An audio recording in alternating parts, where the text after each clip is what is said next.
This is Kugan Cassius for IFL TV. We're at the Copper Box here for the weigh-in ahead of tomorrow night's Rock the Box 2 show. With me, I have got pundit, host, skateboarder, anything. Sex god, Steve Bunce. That's what I like to hear. Yeah. Back at the Copper Box, yes. Steve. Dereck Chisora headlining. It's his third opponent that was named. So falling out of bed. But I don't think it will really make too much difference to Dereck, will it? No, not to Dereck. I mean, unless of course the opponent that comes in at the end of the day is like a 6'9" southpaw or a 5'11" slugger. But this guy's just, he's just a big European guy. So I don't think there's a big problem with the switch of opponent. Dereck told me that he's not going to drive himself mad. He's not one to do a lot of studying. Don Charles will do the work, do the studying, and look at it. And I think Dereck, I really believe, I think he just plays it by ear when he gets in the ring. Calibre of opponents Dereck's fought in his career is unquestionable.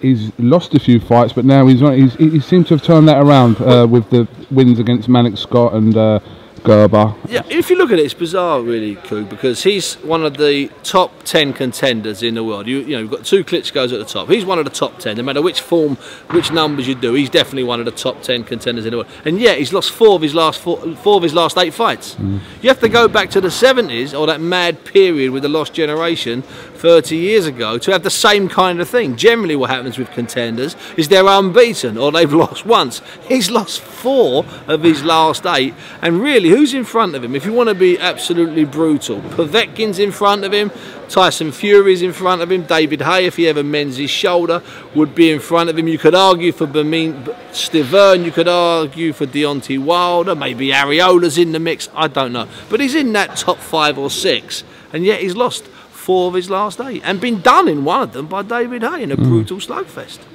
Obviously, Frank Warren said in the press conference yesterday that he would like to make that fight with Fury. Obviously, we know there's a situation involving purse bids with David Price, so yes. Dereck could have a potentially one of 2 maybe big domestic scraps next year. Well, we've got something coming up next year, okay? If the Klitschko's were 2 and 3 years younger, instead of turning 43 and 38 next year, if the Klitschko's were younger, I'd say we'd see those domestic scraps. But quite honestly, I can't see why we see those unless there's a world title at stake.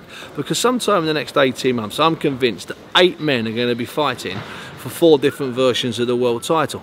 The sanctioning bodies want to keep their belts happy, want to keep their belts busy, because the more fights there are, the more they put in their pockets. In sanctioning things, it's all legal, don't worry. So I can't see Fury fighting, I can't see Fury fighting Dell, and I can't really see Price fighting Dell. I just can't see any of those fights happening unless they get a vacant title fight, unless they get a WBA title fight, a WBC title fight, or the regular title.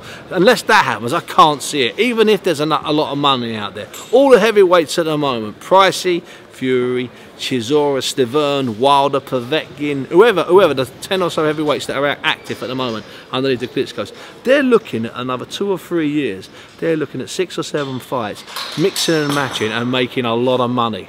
And if any of those were to get sploshed against each other early next year when there wasn't a world title at stake, I just can't see it happening. It just doesn't make sense. It hasn't happened. It hasn't happened in boxing history. So I don't think it's going to start happening in April, May 2014.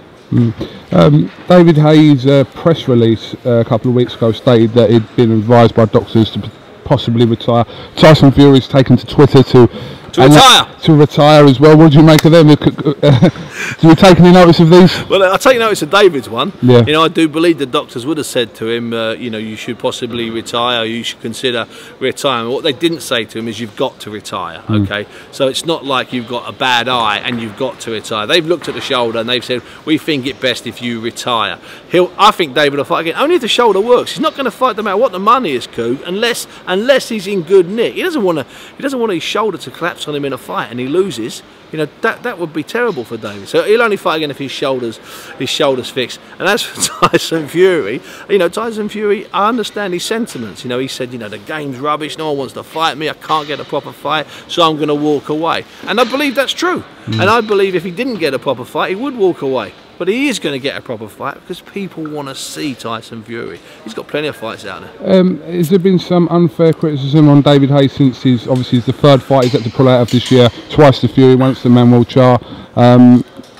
You know what, Coog? We live in a business, okay, where we have instant experts, and everyone's entitled to an opinion. If you've got a laptop, if you're on Twitter, if you go online, if you do a log, a blog, or whatever, a cog or nog, whatever the hell they're called. If you do something, you're entitled to an opinion. Everyone's entitled to one. They're like arseholes. Everyone's got one, and I mean that nicely. Okay, but here's the thing.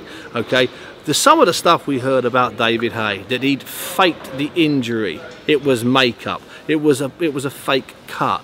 It was makeup. It was a hotel room that was turned into a hospital suite, so they imported stuff. This is beyond fantasy. You know, this is absolutely beyond fantasy. Because here's the thing: everyone in boxing likes to talk. We can't stop talking. We just non-stop rumours and talk. If any of that was true, don't you think that someone would have said, yeah, don't worry, best pal of mine was with David in that hotel room, which they turned into a doctor's surgery. Don't you think someone would open their mouth and blub? He had a niggly shoulder. He went to an expert in Germany. He had surgery. He's had to cancel the fight, and he'll come back if the shoulder heals, and he won't. He got cut in the last round, near enough the last round of sparring against the Croat Filip Hrgović. Okay, and it was an elbow as we suspected, and it was a bad cut. It's not makeup. And then of course he does something else, David. And of course he likes to wind people up, David Haye. Let's not get that. Let's not mistake that. He'll take a picture in front of a mirror, and what happens? Vroom vroom. The cut switches eyes. No, it doesn't. It's in a mirror. And then wait for it, having solved that mystery, in the bed he does the same thing. Guess what? The injury switches shoulders. It fucking doesn't. He made, after the cut, Steve, he made a video on Instagram. And I don't know if you're on Instagram, but when you take a video on Instagram, it is a reverse image. There so if you got the camera, I had to check it myself because a lot of people were tweeting me and I was like... So you just twisted it round, no, you did the same thing? I literally held the thing, took a video of myself, and it does. It shows them, but you don't have to have a mirror. It's just literally you hold it in front of you, but when you play it back on the Instagram video, it comes round the other way. So that's what he did. But here's the thing, why possibly would David hire those sparring partners? Deontay Wilder, we know was here. We've seen the sparring footage. We know Deontay didn't come for nothing. All those other sparring partners. Let's say he's only spent 30 grand on sparring partners, hotels and flights. Well, he hasn't. He's spent a lot more. But let's say he's got a good deal and he's only spent 30 grand. What does he gain? What does he gain from having a makeup artist put a cut on his eyelid? So then he goes back into training. What does he? I just can't see what he gains.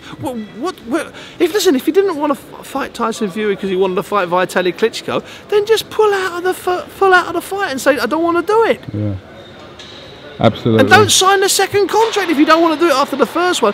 I mean, the conspiracy. I mean, we're not going to get into Froch and Groves here, but the degree of conspiracy theorists who just assume that some mad theory they've got is true. It's madness, Coog.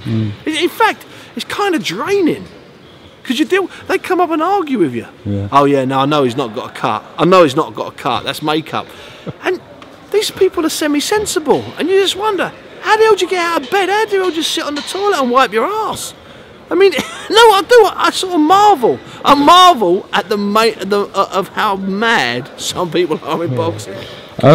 Just finally, Steve, can Tony Bellew pull it off against Adonis Stevenson? Absolutely, Tony Bellew can pull it off against Adonis Stevenson. He's got all of those 12-round fights in his last 2 or 3 years. Stevenson hasn't got those fights. Saw Stevenson hits people. This time last year, Stevenson was just a big super middleweight. Now he's just a small light heavyweight. He got incredibly lucky against Chad Dawson. Fantastic punch. You can't deny it. The one good win is Tavoris Cloud on that record. That's the only thing that makes me think Tony's got to work without committing. And look what Tony did when he wanted to against Chilemba. Stink of a fight, won it. Over McKenzie, stink of a fight, won it. Belonti, stink of a fight, won it. That Tony Bellew can beat Adonis Stevenson without a doubt. If he gets clipped, anyone can get hurt and clipped. Doesn't knock everyone out, Adonis Stevenson. You know, he's been knocked out himself. And he's been done himself. I know he got back and did the guy several fights later. When, by the way, if you ever seen that record of the guy that knocked him out? 20 losses. When they first boxed, he was something like 18 and 19. Then when they fought again, he was something like 20 and 22. More defeats. So it's not. He's obviously just some nutty banger. I wouldn't mind having a chat with him. But yeah, Tony Bellew can pull it off by making it an ugly fight. All right. Well, Steve Bunce, thank you very much for talking to IFL TV. We will see you tomorrow night. I'm assuming you're here. I am indeed. Yep. And is there any overseas boxing tomorrow night on? No, it's a low-key night tomorrow. You couldn't go against a British fighter overseas. That's the tough one. You know, it's all very well going on the same night as a domestic fight if you're going through the night, but if you're going against a named British fighter through the night, that's hard. So thankfully there's none. So have we got Malinagi and Judah? We've got that coming up. We've got two big weekends. We got the 7th and the 14th. Loads of fights coming in from Price as well in Germany. And Price is on the 14th on the Jürgen Bremer undercard, which will be good against the Molecule from Hell. And with a nickname like that, he just deserves a round at least, doesn't he? Really. Igor! All right, thank you very much, Lucas, and I'll see you tomorrow night, Steve. Thanks, Coog. Thank you. Coog and Cassie for Steve Bunce here for IFL TV. Thank you very much.